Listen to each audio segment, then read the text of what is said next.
Hello everyone, আসসালামু আলাইকুম। Notes kitchen থেকে আমি নাসরিন নূর আপনাদের সবাইকে স্বাগত জানাচ্ছি। আমার আজকের রেসিপি অসাধারণ স্বাদের কাঁচা আমের টক ডাল।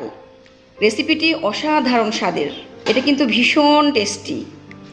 এই প্রচণ্ড গরমে যখন কিছুই খেতে ভালো লাগে না, সবারই প্রায় হাঁসফাঁস অবস্থা, মুখে একদমই রুচি থাকে না, তখন এই কাঁচা আমের টক ডালটা দিয়ে ভাত খেতে ভীষণ ভীষণ টেস্ট লাগে। তো রেসিপিটি আমি প্রায় এই সিজনে, আমের সিজনে, কাঁচা আমের সিজনে প্রতিদিনই করে থাকি। আমার বাসার প্রায় সবারই ভীষণ পছন্দের। আর কাঁচা আমের সিজনটা যখন শেষ হয়ে যায় তখন আমি আমগুলো কেটে ফ্রোজেন করে রাখি যাতে সারা বছর খাওয়া যায়। তো আমি আজকে এই রেসিপিটা কিভাবে করলাম সেটাই আমি আপনাদের সাথে আজকে শেয়ার করব। তো চলুন দেখা যাক আমার রান্নাটা। কাঁচা আমের টক ডাল রান্না করার জন্য আমি এখানে মেজারমেন্ট কাপের 1 কাপ মসুর ডাল নিয়েছি। এই ডালটা সাধারণত মসুর ডাল দিয়ে রান্না করলেই খেতে বেশি টেস্ট হয়। তো আমি এখন এটাকে একটা বোলে ঢেলে নিচ্ছি। এবার আমি ডালগুলোকে পানি দিয়ে ভালো করে, যতক্ষণ এটা পরিষ্কার না হয়, উপরের পানিটা একদম চকচকে না হবে, ঠিক ততক্ষণ পর্যন্ত এটা হাত দিয়ে এভাবে করে কষলে কষলে ডালটা ভালো করে ধুয়ে নিতে হবে। তো আমি এখন ডালটাকে ভালো করে হাত দিয়ে কষলে কষলে ধুয়ে নিচ্ছি। ডালটাকে আমি খুব ভালো করে ধুয়ে নিয়েছি, একদম হাত দিয়ে কষলে কষলে। দেখেন পানিটা খুব চকচকে। ডাল রান্না করার জন্য আমি চুলায় একটি প্যান বসিয়ে দিয়েছি। এবার আমি ডালগুলোকে এটার ভেতর ঢেলে দিচ্ছি। আমি একটু গরম পানি দিয়ে দিচ্ছি ডালগুলো সিদ্ধ হওয়ার জন্য। আমি এখানে এই কাপটার 2 কাপ গরম পানি, ফুটন্ত গরম পানি আমি এটার ভেতর দিয়ে দিচ্ছি। চুলাটা অন করে দিচ্ছি। ডালটা ফুটে উঠেছে। আমি এবার ডালের উপরে যে ফেনাটা উঠেছে সেই ফেনাগুলোকে আমি ফেলে দিচ্ছি। ফেনাটা ডালের উপরে থাকলে দেখতে খারাপ দেখা যায়। আমি এর মধ্যে পরিমাণ মতো লবণ দিয়ে দিচ্ছি। লবণ দিলে ডালটা খুব তাড়াতাড়ি সিদ্ধ হয়ে যাবে। তো আমি এর ভিতরে আরও 2 কাপ আমি পানি অ্যাড করেছি, কারণ মোট 4 কাপ আমি পানি দিয়েছি এখানে। কারণ আগে আমি 2 কাপ দিয়েছিলাম, 2 কাপে ডালটা ভালোভাবে সিদ্ধ হতো না, তো এই জন্য আমি আরও 2 কাপ বাড়িয়ে দিয়েছি। এখন ডালটা আমি সিদ্ধ হওয়ার আগ পর্যন্ত আমি অপেক্ষা করছি। 10 মিনিট পর আমি ফিরে আসলাম। দেখুন আমার ডালটা ভালোভাবে সিদ্ধ হয়ে গিয়েছে। আমি একটু বেশি পানি দিয়ে ডালটা সিদ্ধ করি।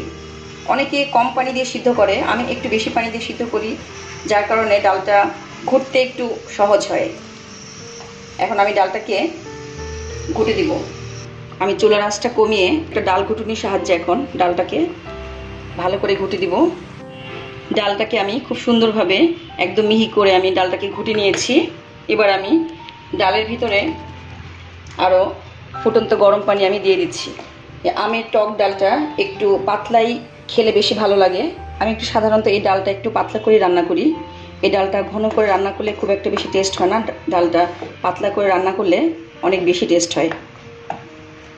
তো আমি আর একটু পানি দিয়ে দিব। এটা যে যেভাবে এটার ঘনত্বটা খেতে চান সে সেভাবে করে দিয়ে নেবেন। কেউ যদি খুব বেশি পাতলা খেতে চান তাহলে পাতলা পানি একটু বেশি দিবেন, আর যদি কেউ ঘন খেতে চান তাহলে পানির পরিমাণটা একটু কম দিবেন। এখানে কিন্তু ঠান্ডা পানির থেকে ফুটন্ত গরম পানিটাই দিলে ডালটা বেশি টেস্ট হবে এবং ডালটা খুব দ্রুত হয়ে যাবে। এখন আমি এর ভিতরে একটু হলুদ দিয়ে দিচ্ছি। ডালে হলুদের পরিমাণ একটু বুঝে দিতে হবে। হলুদের পরিমাণ যদি বেশি হয়ে যায় তাহলে দেখতে খারাপ লাগবে, আর একটু দিতে হবে।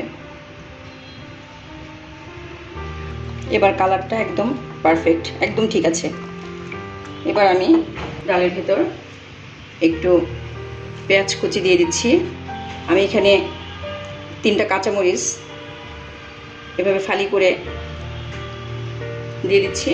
আমি লবণটা আগেই দিয়েছি, লবণ যদি প্রয়োজন হয় পরে চেখে আবার দিতে হবে।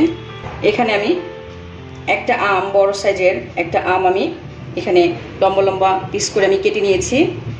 আমগুলো আমি এখন দিয়ে দিচ্ছি।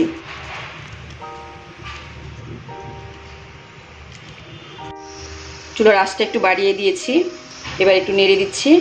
আম দেওয়ার পরে ডাল খুব একটা বেশি ফুটাতে হয় না, বেশি ফুটালে আমটা একদম গলে যাবে এবং ডালটা একদম ভীষণ টক হয়ে যাবে।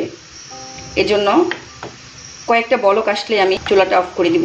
2 থেকে 3 মিনিট আমি ডালটা ফুটিয়ে নিলাম। এর থেকে বেশি ফোটানো যাবে না। আমার আমগুলো একেবারে সিদ্ধ হয়ে গিয়েছে। তো আমি এখন চুলাটা অফ করে দিচ্ছি। এরপর আমি ডালটাকে ফোড়ন দিব।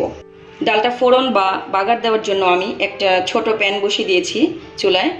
এবার আমি প্যানটা গরম হয়ে এসেছে, আমি প্যানে পর্যাপ্ত তেল দিয়ে দিচ্ছি, রেগুলার তেল রান্নার। তেলটা গরম হয়েছে, আমি এবার এর ভিতরে কিছু পেঁয়াজ কুচি, কিছু রসুন কুচি এবং একটা শুকনো মরিচ আমি এর ভিতরে একটু ছিঁড়ে দিয়ে দিচ্ছি। মরিচ আস্ত দেওয়া যায়, কিন্তু আমার কাছে মনে হয় যে শুকনো মরিচ একটু ছিঁড়ে দিলে স্মেলটা একটু ভালো আসে। এবং আমি এর ভিতরে 1 টিস্পুন পাঁচফোড়ন দিয়ে দিলাম। এই পাঁচফোড়নটা কিন্তু এই ডালের ভিতরে দিলে ভীষণ টেস্ট হয় ডালটা। কেউ যদি এটা না পছন্দ করেন সেক্ষেত্রে স্কিপও করতে পারবেন, তবে এটা দেওয়ার চেষ্টা করবেন, দিলে ডালটা ভীষণ টেস্ট হবে। আমার পেঁয়াজ রসুনটা হালকা ব্রাউন কালার হয়ে ভাজা হয়েছে। এর থেকে ভাজলে এটা কালচে হয়ে যাবে, ডালের কালারটাও কালচে হয়ে যাবে। তো আমি এখন এটা নামিয়ে ফেলছি। এটা আমি এখন ডালের ভিতর দিয়ে দিচ্ছি। চুলার আঁচটা আবার বাড়িয়ে দিলাম। এবার আমি বেশিক্ষণ এটাকে আমি চুলায় রাখবো না, একটা বলক আসলেই নামিয়ে ফেলবো। আমি ডালটাকে 2 মিনিটসের মতো আমি ফোটালাম, এর বেশি আমি ফোটাবো না। এর বেশি ফোটালে আমগুলো একদম গলে যাবে, টক হয়ে যাবে ডালটা। আমি এখন এর ভিতরে ধনেপাতা দিয়ে দিচ্ছি।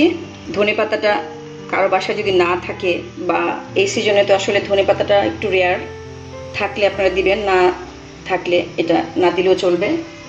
আমার ডালটা হয়ে গিয়েছে একেবারে, আমি এখন চুলাটা অফ করে দিচ্ছি। এরপর আমি আপনাদেরকে সার্ভ করে দেখাচ্ছি। হয়ে গেল আমার অসাধারণ স্বাদের কাঁচা আমের টক ডাল। ডালটা কিন্তু খেতে অসাধারণ লাগে। এই প্রচণ্ড গরমে যখন সবারই একেবারে হাঁসফাঁস অবস্থা, কিছুই খেতে ভালো লাগে না, মুখে একদমই রুচি থাকে না, কোনো কিছু খেতেও ভালো লাগে না, তখন এই কাঁচা আমের ডালটা দিয়ে, এই টক ডালটা দিয়ে ভাত খেতে ভীষণ টেস্ট লাগে। তো আমার আজকের রেসিপিটি আপনাদের কাছে কেমন লাগলো আপনারা অবশ্যই আমাকে কমেন্টে জানাবেন। আমার রেসিপিটি যদি আপনাদের কাছে একটুও ভালো লেগে থাকে তো আমার ভিডিওটিতে লাইক, কমেন্ট এবং শেয়ার করবেন, এবং আমার চ্যানেলটি সাবস্ক্রাইব করবেন, এবং আমার ফেসবুক পেজটি অবশ্যই ফলো করবেন। আজ এ পর্যন্তই। আল্লাহ হাফেজ।